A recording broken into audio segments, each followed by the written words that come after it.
दोस्तों, अगर आप पाकिस्तान से किसी ऐसी कंट्री का प्लान कर रहे हैं जहां पर आपको यूरोप जैसी वाइब्स और वीज़ा भी आसानी से मिल जाए, तो अज़रबैजान इसमें सबसे बेहतर ऑप्शन है। तो अब आपका सबसे पहला सवाल ये होगा कि इसमें हमारा खर्चा कितना होगा। इस वीडियो में मैं आपको बताऊंगा कि आप अज़रबैजान बजट में रहकर कैसे घूम सकते हैं। अगर आप या आपकी फैमिली अज़रबैजान घूमने का प्लान कर रहे हैं तो ये वीडियो आपके लिए बहुत फ़ायदेमंद साबित हो सकती है। इस वीडियो में मैं आपको 5 दिन का पूरा ट्रैवल प्लान बताऊंगा कि आप अज़रबैजान को 5 दिन में किस तरीके से एक्सप्लोर कर सकते हैं, डे बाय डे। वीज़ा के बाद हम अपनी रिटर्न फ़्लाइट बुक करते हैं।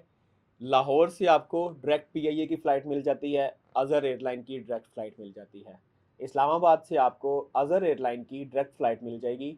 बाकी जो एयरलाइंस हैं वो वाया आपको मिलेंगी, लाइक फ़्लाई दुबई में अगर आप ट्रैवल करते हैं तो वो आपको वाया दुबई अज़रबैजान की फ़्लाइट मिल जाएगी। तो आप किसी भी एयरलाइन के अंदर ट्रैवल कर सकते हैं। हम 3 से 3.5 घंटे की फ़्लाइट लेके बाकू अज़रबैजान पहुंच जाते हैं और जैसे ही हम एयरपोर्ट पे पहुंचेंगे वहां से हम गाड़ी लेके अपने होटल में चले जाएंगे। होटल कैटेगरी आपको बहुत सी मिल जाएंगी बाकू के अंदर, अज़रबैजान के अंदर बहुत सी मिनिमम रेंज में भी मिल जाएंगी, आपको मैक्सिमम रेंज में मिल जाएंगी।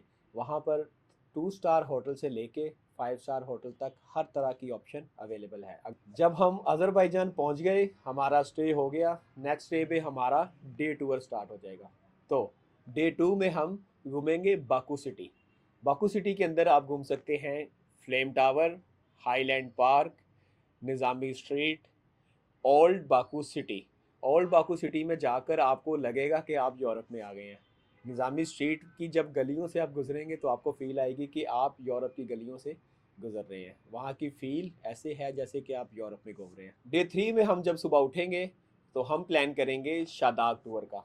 शादाग बेसिकली फुल डे प्लान होता है और ये अज़रबैजान की जन्नत है। शादाग में हमें हरे भरे पहाड़, लश ग्रीन और एक्टिविटीज़ में रोलर कोस्टर और चेयर लिफ्ट जैसी एक्टिविटीज़ देखने को मिलती हैं। सारा दिन शादाग में स्पेंड करने के बाद अब हम वापस बाकू सिटी अपने होटल की तरफ शिफ्ट होंगे। दोस्तों, अगर आप वीज़ाज़, टिकट्स या डे टूर्स की झंझट से बचना चाहते हैं कि आप इसको किस तरीके से बुक करें, कहाँ कहीं पर आपके साथ कोई स्कैम ना हो जाए, तो हमारी अपनी ट्रैवल एजेंसी है दी टूरिस्ट प्लानर के नाम से।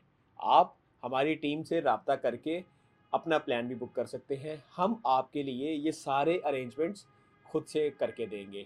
अगर आप दी टूरिस्ट प्लानर से बुकिंग करवाना चाहेंगे तो मैं नंबर भी मेंशन कर दूंगा कंपनी के, और लिंक भी डिस्क्रिप्शन में डाल दूंगा। आप हमारी टीम से रब्ता करके अपना अज़रबैजान का ट्रैवल प्लान भी कर सकते हैं। हम वापस अपने प्लान पे आ जाते हैं। डे 4 में हम सुबह प्लान करेंगे एबशरॉन साइड का। एबशरॉन में हम विज़िट करेंगे फायर टेम्पल और फायर ऑफ माउंटेन्स। ये सब एक्सप्लोर करने के बाद फिर हम जाएंगे हैदर अलीफ म्यूज़ियम। हैदर अलीफ म्यूज़ियम में आपको मिलेगी अज़रबैजान की सकाफ़त, ट्रेडिशनल स्टाइल के अंदर डिफरेंट कलीन्स, और इनके बेसमेंट में एक पोर्शन ऐसा भी है जहां पर आपको पूरी दुनिया की लग्जरी कार्स देखने को मिलेंगी और ये सब देख के आपका दिल खुश हो जाएगा। हैदर अली म्यूजियम के बिल्कुल साथ आई लव बाकू का सिंबल है। अगर अज़रबैजान और बाकू गए और आई लव बाकू के साथ हमने पिक्चर नहीं बनाई तो पूरे ट्रिप का मज़ा ही ना रहा। डे 4 हमारा हो गया कंप्लीट। अब डे 5 में हम सुबह उठेंगे और हमारा वापसी का प्लान होगा। हम एयरपोर्ट की तरफ रवाना होंगे और अपनी फ़्लाइट लेकर हम पाकिस्तान वापस आ जाएंगे। ये हमारा कंप्लीट 5 डेज़ का टूर प्लान। अगर आप 5 दिन से ज़्यादा प्लान करना चाह रहे हैं तो आप इसको मज़ीद एक्सटेंड भी कर सकते हैं। आपको 5 दिन की फ़्लाइट भी मिल जाती है पाकिस्तान से रिटर्न, और आपको 8 दिन की डायरेक्ट फ़्लाइट भी मिल जाती है पाकिस्तान से रिटर्न। अब हम अगर प्राइजेस की बात करें कि आपको अज़रबैजान का ट्रिप कितने में कॉस्ट करेगा, तो मैं आपको बताता चलूँ। वीज़ा आपको 10 से 12 हज़ार की रेंज में मिल जाता है इजीली। रिटर्न टिकट आपको लाहौर से 1.5 लाख से 1,60,000 के आसपास कॉस्ट करती है। अज़रबैजान के अंदर अगर आप प्राइवेट कार हायर करते हैं तो वो आपको 70 से 80 हज़ार के अंदर कॉस्ट करती है, ये पूरे 5 दिन के ट्रिप के लिए। अगर हम होटल्स की बात करें तो होटल्स आपको 2 स्टार से 5 स्टार प्रॉपर्टी के अंदर डिफरेंट प्राइस रेंज के अंदर मिल जाते हैं।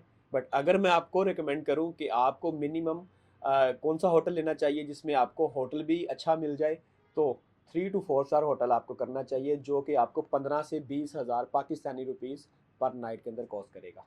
अगर हम फूड की बात करें तो खाना आपको एक टाइम का पाकिस्तानी रुपीज़ 4 से 5 हज़ार पर पर्सन के अंदर कॉस्ट कर सकता है। अगर आप पाकिस्तानी फूड खाते हैं तो वो आपको कम कॉस्ट करेगा। अगर आप उनके लोकल इटालियन फूड्स या टर्किश फूड की तरफ जाते हैं तो आपको एक्सपेंसिव कॉस्ट कर सकता है। दोस्तों, उम्मीद है ये वीडियो आपके लिए काफ़ी हेल्पफुल रहेगी अगर आप अज़रबैजान का ट्रिप प्लान कर रहे हैं तो। अपना और अपनी फैमिली का ख्याल रखें और दुआओं में याद रखिएगा। मिलते हैं अगली वीडियो में। अल्लाह हाफिज़।